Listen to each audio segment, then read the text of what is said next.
اگر ایک شخص 40 سال کی عمر میں توبہ کرتا ہے اور اس سے پہلے نمازیں نہیں پڑھی تو کیا وہ قضا پوری کرے گا؟ میں اس کی ضرورت محسوس نہیں کرتا۔ جو علماء بتاتے ہیں کہ ہر ایک نماز کے ساتھ اتنی ہی رکعتیں اور پڑھ لی جائے تاکہ پچھلی قضا میں آپ کر لیں گے تو میرے نزدیک وہ نوافل میں شمار ہو جائیں گے۔ لیکن یہ ہے کہ توبہ سے قبل کے تمام گناہ اللہ تعالیٰ معاف کر۔ توبہ خالص ہو، صحیح ہو، شرائط پوری، حقیقی ندامت ہو، آئندہ طے ہو جائے کہ اللہ کا کوئی حکم نہیں ٹالوں اور چھوڑ دیا جائے پورا ہو، تو پھر توبہ صحیح ہے۔ اور اگر وہ حقوق العباد کا معاملہ ہے تو یا تو اس شخص سے معافی مانگی جائے، حاصل کی جائے معافی، یا اس کی تلافی کی۔ چوتھی شرط یہ ہے حقوق العباد، بندوں کے حقوق وہ بندے ہی کریں، یا پھر آخرت میں آپ کی نیکیاں اس کو دے دی جائیں گی یا اس کے برے اعمال آپ کے کھاتے میں ڈال دیے۔ لیکن توبہ اگر صحیح شرائط کے ساتھ ہو تو تمام گناہوں پر کفارہ ہو جائے۔ محمد ادریس صاحب، بخاری شریف میں حضور پاک کا ارشاد ہے کہ اس طرح نماز پڑھو جس طرح تم مجھ کو نماز پڑھتے دیکھتے ہو۔ سوال یہ کہ حضور نے کس طرح نماز پڑھی جبکہ بخاری شریف میں حضور نے رفع یدین کی نماز پڑھی ہے؟ بخاری شریف میں حضور نے رفع یدین کی نماز پڑھی ہے۔ دیکھیے، حضور نے مختلف طریقوں اختیار کیے مختلف اوقات میں۔ اب صحابہ کا طرز عمل یہ ہوتا تھا کہ مثلاً ایک روایت آتی ہے کہ ایک صحابی حضور سے ملنے آئے تو بدوی تھے، دیہات کے آدمی تھے۔ انہوں نے حضور کو دیکھا کہ آپ کا گریبان کھلا ہوا تھا، آپ نے بٹن لگائے ہوئے نہیں تھے۔ پھر انہوں نے ساری عمر اپنے گریبان کے بٹن نہیں لگائے کہ میں نے محمد کو اس طرح دیکھا ہے صلی اللہ علیہ وسلم۔ اب یہ ان کا جذبہ ہے، ان کی نیکی ہے، اتباع کا جذبہ ہے۔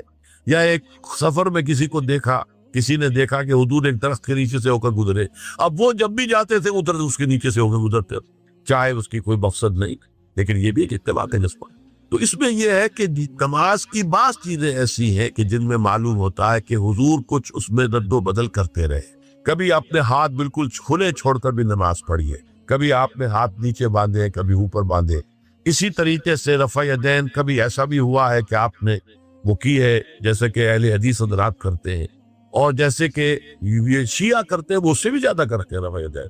اہل حدیث سے آگے ہیں، وہ بہت آگے ہیں رفع یدین کے اندر۔ اور ایک رائے یہ ہے کہ حضور نے آخری زمانے میں آ کر سارے رفع یدین چھوڑ دیے تھے سوائے یہی جو تکبیر تحریمہ کے وقت۔ اب یہ روایات، اب یہ بحث ہو جائے گی علمی، کس روایت کا کیا مقام ہے، کس کی کیا حیثیت ہے۔ بخاری شریف میں جو روایت ہے وہ یہی ہے رفع یدین، جو آپ صحیح کہہ رہے ہیں۔ لیکن یہ کہ بخاری شریف واحد کتاب تو نہیں ہے حدیث کی، مصنف عبد الرزاق ایک کتاب ہے، اور اسی طریقے سے اور اس میں یہ کہ امام مالک کے پیروکار، حالانکہ امام مالک مدینے کے دارالہجرہ کے امام ہیں، وہ رفع یدین نہیں کرتے۔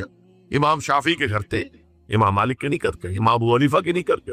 تو ان چیزوں میں بہت زیادہ پریشان ہونے کی ضرورت نہیں ہے۔ اصل جو معجزہ ہے حضور کا اور اسلام کا وہ یہ ہے کہ 1400 برس گزر گئے لیکن نماز کے ضمن میں اتنا اختلاف نہیں ہے کہ تمام مسلمان باجماعت نماز نہ پڑھ سکے۔ دیکھیے، رفع یدین کرنے میں جماعت ٹوٹی نہیں، آپ نے کیا یا نہیں کیا، جماعت کی فارمیشن برقرار رہی۔ فرض کیجئے کوئی شخص یہ سمجھتا کہ پہلے سجدہ ہے پھر رکوع ہے، تو اب یہ دو آدمی صاف نماز نہیں پڑھ سکتے، جن میں سے ایک کے نزدیک پہلے رکوع ہے پھر سجدہ ہے، دوسرا یہ سمجھتا کہ نہیں پہلے سجدہ ہے پھر رکوع ہے، نہیں ہو سکتا، ان کی جماعت اب جمع نہیں ہو سکتا۔ یا کسی کا یہ خیال ہو کہ جیسے ہر رکعت میں رکوع ہے کہ سجدہ بھی ایک ہے، وہ ایک سجدہ کر کے کھڑا ہو جائے۔ اب ظاہر بات ہے دوسرا شخص جس کے نزدیک دو سجدے وہ ایک اور سجدہ کرے گا، فارمیشن ٹوٹ گئی تھی، اب وہ ساتھ نماز نہیں پڑھ سکتا۔ 1400 برس بیت گئے، مشرق بعید سے مغرب بعید، پوری دنیا، آج تو کوئی کونا ہے ہی نہیں جہاں مسلمان نہ ہو۔ لیکن جو سالڈ مسلمان جو ہیں وہ تو آپ سمجھیے کہ انڈونیشیا سے لے کر موریتانیہ تک تو مسلمانوں کی کتنی بڑی تعداد، لیکن کہیں ایسا نہیں ہے کہ آپ کی فارمیشن ٹوٹتی ہو۔ کوئی ایسا مسلک نہیں ہے جس میں یہ خیال ہو کہ مغرب کی رکعت میں 2 ہیں جیسے فجر کی ہے، نہیں، وہی 3 رکعتیں ہیں۔ کوئی ایسا مسلک نہیں جس میں یہ معلوم ہو کہ فجر کی رکعتیں 3 ہیں 2 نہیں ہے، کوئی نہیں۔ عصر کی 2 ہے یا 4 6 ہیں، وہی رکعتیں، وہی رکعت کی ترتیب، پہلے کھڑے ہونا ہے پھر رکوع ہے پھر کھڑے ہونا پھر سجدے میں جانا ہے پھر بیٹھنا ہے پھر سجدہ پھر کھڑے ہونا۔ فارمیشن نہیں ٹوٹتی، شیعہ ہو سنی ہو، اور اس میں حنفی ہو مالکی ہو شافعی ہو حنبلی ہو زیدی ہو ظاہریہ ہو، کوئی بھی ہو، کسے باشد تمام مسلمان مل کر جماعت سے نماز ادا کریں گے اور ان کی جماعت ٹوٹتی نہیں۔ یہ ہے جس کو ہمیں سمجھنا چاہیے۔ یہ کیوں ہے؟ سلو کما رأیتمونی اصلی، کہ حضور کی کو جس طرح دیکھا صحابہ نے نماز پڑھتے ہوئے ویسے نماز پڑھ رہے ہیں۔ صحابہ نے ویسے نماز پڑھی، پھر آپ کے بعد تابعین نے اسی طریقے سے نماز پڑھی، پھر اس کے بعد تبع تابعین نے پڑھی، نسل بعد نسل منتخب ہوا۔ تاکہ تھوڑا تھوڑا اختلاف اگر ہے تو اس کے لیے زیادہ پریشان نہیں ہونا چاہیے۔ والعبادہ، دعا جو ہے وہ عبادت کا جوہر ہے، عبادت کی روح ہے، بلکہ یہ کہ اصل عبادت جو ہے وہ دعا ہی ہے۔ لہذا توحید سے دعا کیا ہے؟ لا تدعو مع اللہ احدا، اللہ کے ساتھ کسی اور کو مت پکار۔ یہ سورہ جن کی آیت ہے۔ یعنی یہ ہے کہ ایک تو یہ کہ آپ اللہ کو پکار ہی رہے اپنے دیویوں کو، دیوتاؤں کو، اپنی لات کو، عزا کو، منات کو، حبل کو، وہ تو اور دور کی بات ہو گئی۔ ایک ہے شرک فی الدعا، اللہ کو بھی پکار رہے اور کسی اور کو بھی پکار رہے۔ اب وہ کوئی اولیاء اللہ بھی ہو سکتے ہیں، کوئی ملائکہ ہو سکتے ہیں، کوئی انبیاء کی ارواح ہو سکتی ہے، کسی کو پکارنا کسی کا بھی ہوگا۔ دعا لا تدعو مع اللہ احدا، اور یہ در حقیقت ہم جب ہر رکعت جو ہے نماز کی ایاک نعبد و ایاک نستعین، پروردگار ہم صرف تیری ہی بندگی کرتے ہیں اور کرتے رہیں گے، اور صرف تجھ ہی سے مدد مانگتے ہیں اور مانگتے رہیں گے، یہ ہمارا قول و قرار ہے، یہ ہمارا عہد ہے اللہ کے ساتھ۔ اس کے خلاف نہ ہو، کسی کو پکارنے کی اجازت نہیں ہے۔ یہاں ایک باریک نکتہ سمجھ لیجئے، ایک ہے کسی کو پکارنا، کسی سے مدد چاہنا، کسی سے کسی کام کے اندر جو ہے کوئی امداد کی خواہش کرنا، جو کہ ہو دنیاوی جو معمولات ہیں، جو عام ہمارے قواعد ہیں، ظاہری مادی اسباب و وسائل کے درجے میں، وہ شرک نہیں ہے۔ میں کسی کہتا ہوں مجھے ذرا پانی پلا دو، یہ بھی ایک دعا ہے، استمداد ہے، مدد آپ نے مانگی ہے، اس سے اپنی ایک ضرورت پوری کرنے کے لیے کہا ہے۔ لیکن کیا ہے یہ کہ جڑا ہے وہاں رکھا ہوا ہے، وہاں پانی ہے، اس میں سے پانی لائے گا، وہ نہیں دے دو۔ جو ظاہری قوانین طبیعہ جو ہے ان کے دائرے کے اندر کوئی دعا، کوئی استمداد، کوئی استعانت، کوئی استغاثہ، اس میں کوئی حرج نہیں۔ غیبی اعتبار سے کسی کے ساتھ بھی کوئی دعا کی جائے اللہ کے سوا، وہ شرک ہے۔ وہ استدعا ہو، استغاثہ ہو، استعانت ہو، استمداد ہو، استنصار ہو، کچھ بھی ہو، غیبی طور دنیا کے معروف طریقوں میں اور جو ہمارے طبعی قوانین ہیں ان کے دائروں کے اندر مدد مانگنا، اس میں قطعاً کوئی شرک نہیں ہے، توحید۔ البتہ اس میں بھی ایک باریک نکتہ ہے۔ ایک بزرگ تھے جو فوت ہو گئے، انہوں نے یہ بات مجھے جس طرح سمجھائی تھی وہ آج بھی میں ان کا مشکور ہوں کہ دنیا میں عام قاعدے قانون کے تحت بھی کسی سے کچھ کہنا کہ بھائی میرا یہ کام آپ کر دیجئے، آپ کر سکتے ہیں، ایک دفعہ کہنا جائز ہے، دوسری مرتبہ یاد دلا دینا کہ شاید بھول گئے، وہ بھی جائز ہے، تیسری مرتبہ کہنا شرک ہو جائے گا، اور اس میں الہا و زاری کرنا اور خوشامدیں کرنا اور گڑ گڑانا، یہ تو شرک ہے۔ تم نے یہ سمجھا ہے کہ تمہارا کام یہی کر سکتا ہے، کام کرنے والا تو اللہ ہے۔ لا فاعل فی الحقیقت ولا مؤثر الا اللہ، حضور نے فرمایا کہ اگر تمہیں جوتا باندھنے کا تسبہ درکار ہو کبھی اللہ سے مانگو، کسی کے سامنے سوال کا جو ہاتھ جو ہے وہ دراز نہ کرو۔ اللہ نے تمہیں ایک عزت نفس دی ہے، اس عزت نفس کو ڈھیلا نہ بناؤ، کسی کے سامنے جو ہے اپنا ہاتھ پھیلا دینا، اپنی عزت نفس جو ہے تو ختم کر دینا ہے، مت مانگو کسی سے۔ لیکن یہ کہ ٹھیک ہے دنیا میں کام چلتا ہے۔ حضور کا شکی شان تو یہ تھی کہ اگر آپ سواری پر ہوتے تھے اور آپ کی چھڑی گر گئی تو سواری کو بٹھا کے اس سے اتر کر چھڑی خود اٹھاتے تھے، آپ کسی اپنے ساتھی سے یہ نہیں کہتے تھے کہ میری چھڑی پکڑا دو۔ آپ کی تو غیرت کا عالم جو ہے وہ بہت بلند تھا، بہت بلند۔